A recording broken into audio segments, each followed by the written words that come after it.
Saya ke Bapak Mukhtar Tahir. Pak Mukhtar. Ya, saya.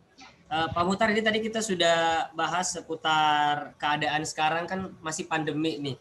Nah, dari Dinas Sosial sendiri, adakah bantuan-bantuan sosial yang memang atau program-program dari Dinas Sosial ini terkhusus untuk ex penderita kusta, untuk bekerja kah, untuk kehidupan sehari-harinya seperti apa? Pak Mukhtar, adakah bantuan-bantuan seperti itu dari Dinas Sosial? Ya, jadi sementara ini Dinas Sosial Kota Makassar memang merujuk daripada kegiatan-kegiatan atau program yang ada di pemerintahan. Oke. Baru akhir 2019 pas tanggal 10 Desember kalau saya tidak salah ini ya tanggalnya, itu kita sudah membagikan kepada ex-kusta sebanyak 450 khusus di Jalan Dangko, dan di Perintis Kemerdekaan itu sebanyak 150 orang. Jumlah keseluruhan yaitu 450 tambah 150 lah, 600. Ini kita bagikan beras untuk mereka sebanyak 20 kilo per kakak. Tetapi ini juga menurut saya ini tidak memberikan solusi yang baik bagi mereka-mereka, karena tentunya kita mengharap bahwa mereka mantan atau ex-kusta ini harus punya penghasilan bulanan yang bisa memberikan kemandirian bagi mereka-mereka dengan keluarganya. Nah, ini juga menjadi satu bagian yang tidak terpisahkan daripada upaya-upaya kita di dalam rangka untuk bagaimana menciptakan masyarakat ex-kusta ini mampu berdiri sendiri dan untuk menghidupi keluarganya. Keinginannya bahwa seperti misalnya kardus-kardus yang ada di setiap Alfamart sebagai bentuk sisa-sisa daripada barang-barang yang sudah diperjualbelikan di Alfamart atau Indomart, mereka mengusulkan kepada kami untuk bagaimana kemudian diberikan kebijakan atau regulasi terkait dengan itu kepada mereka-mereka yang punya toko Alfamart atau Indomart ataupun untuk semua jenis-jenis kardus yang mereka punyai, itu harus mereka yang kelola. Kenapa? Karena ternyata memang menurut hitung-hitungan mereka tiap bulannya dari hasil itu tiap hari itu sudah bisa memberikan kehidupan bagi mereka di dalam hal bagaimana ikut merasakan apa yang memang menjadi persoalan bagi mereka, dalam artian mereka bisa hidup dengan kemandirian lokal dan upaya-upaya yang biasa dilaksanakan. Nah, ini salah satunya. Nah, berbagai macam yang persoalan-persoalan yang lain yang memang kita dengan stakeholder yang lain harus kita cermati, kita harus diskusikan, kita harus sambil dikeluarkan, lalu kemudian pimpinan tinggi daerah atau wali kota memberikan kebijakan-kebijakan seperti apa yang saya sampaikan. Demikian barangkali untuk saya. Baik, terima kasih Bapak Mukhtar Tahir, Kepala Dinas Sosial Kota Makassar yang sudah memberikan masukannya, informasinya terkait dengan bantuan-bantuan terkhusus untuk penderita ex-kusta seperti itu. Saya ke Pak Al-Kadri. Pak Al-Kadri, adakah yang ingin disampaikan mewakili Permata?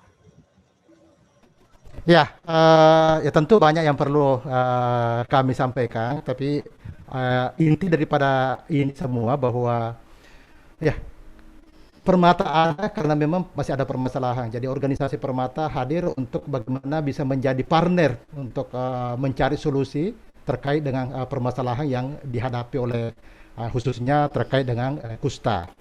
Karena ya kita paham, kita harus mengetahui dan ini harus diakui bahwa penyelesaian masalah tentu harus terlibat orang yang bermasalah. Dalam hal kita memang dulu sudah ada beberapa hal yang coba kita lakukan, ada yang namanya PRA, partisipasi, RULA, dan sebagainya, dan banyak hal yang mencoba untuk kita lakukan bagaimana melibatkan masyarakat untuk bersama-sama menyelesaikan permasalahan. Ini Permata hadir untuk mencoba bersama untuk menyelesaikan masalah terkait dengan penyakit kusta. Jadi Di sisi lain juga saya menginfo apa yang disampaikan oleh Mas Rizka Mahardika bahwa di Permata memang kita ada koalisi untuk penyandang disabilitas. Jadi bersama dengan teman-teman organisasi penyandang disabilitas, di dalamnya kita sama-sama untuk merumuskan, saling memotivasi, saling menguatkan, khususnya untuk bagaimana juga mengajak teman-teman untuk bergabung dalam organisasi bersama kita bahu membangun untuk memberdayakan diri, menguatkan diri, memotivasi diri, bagaimana juga bisa terbebas dari sel stigma, karena ini juga sangat penting untuk perlu kita kuatkan kepada mereka. Ya, maksudnya permasalahan sel stigma itu sangat penting untuk diselesaikan bersama, karena ya kita juga memang permasalahan stigma eksternal itu juga masih sangat kuat, tapi dengan adanya kekuatan internalnya kita mencoba untuk mensosialisasikan, mengadvokasikan apa menjadi kebutuhan kita, mencoba juga untuk merumuskan apa solusi yang bisa kita lakukan bersama untuk mengambil suatu kesimpulan bahwa ini yang perlu kita lakukan bersama untuk menyelesaikan permasalahan yang ada. Ya, terima kasih Pak Rizka untuk mau mengajak kami untuk bersama-sama berdiskusi, dan saya pikir kita selama ini memang sudah sedikit membangun kerjasama, ya, termasuk juga dengan BLK. Kita sudah sedikit membangun apa lagi namanya komunikasi untuk merumuskan apa yang harus kita lakukan, apa yang harus kita rumuskan bersama untuk menyelesaikan permasalahan yang ada. Jadi harapannya kami marilah kita bersama bahwa Permata ada di sini untuk menjadi mungkin menjadi bisa menjadi konsultan, bisa menjadi narasumber, bisa menjadi apalagi namanya apalah, yang penting kita bisa bersama-sama untuk duduk bersama untuk merumuskan menyelesaikan permasalahan yang ada terkait dengan penyakit kusta. Demikian, terima kasih.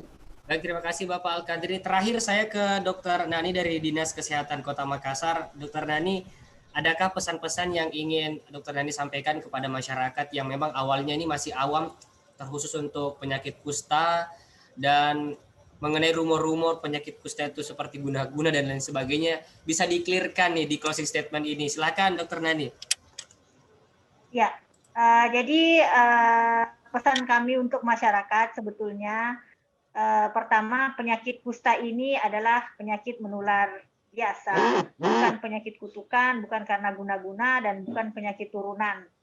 Kemudian apabila ada yang menemukan di dalam keluarga ada bercak yang tidak ditahu apa ini kusta apa tidak, jangan disembunyikan, karena kalau misalnya disembunyikan kita tidak tahu kejelasannya ini ke depan apa. Jadi harap segera dilakukan pemeriksaan, karena apabila itu memang betul kusta, kemudian ditangani dengan cepat pada saat dia masih stadium awal, itu bisa sembuh dengan sempurna tanpa menimbulkan kecacatan sama sekali. Jadi jangan sampai karena kita malu atau sungkan atau apa, jadinya kita terlambat melakukan apa yang harusnya kita lakukan. Jadi jangan sampai kita menyesal di kemudian hari bahwa ini hal yang bisa sembuh, tetapi karena kita terlambat tangani, akhirnya menimbulkan kecacatan.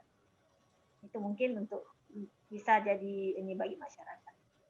Baik, terima kasih Dr. Nani dari Dinas Kesehatan Kota Makassar yang sudah hadir pada hari ini. Kita sama-sama belajar tentang penyakit kusta ini.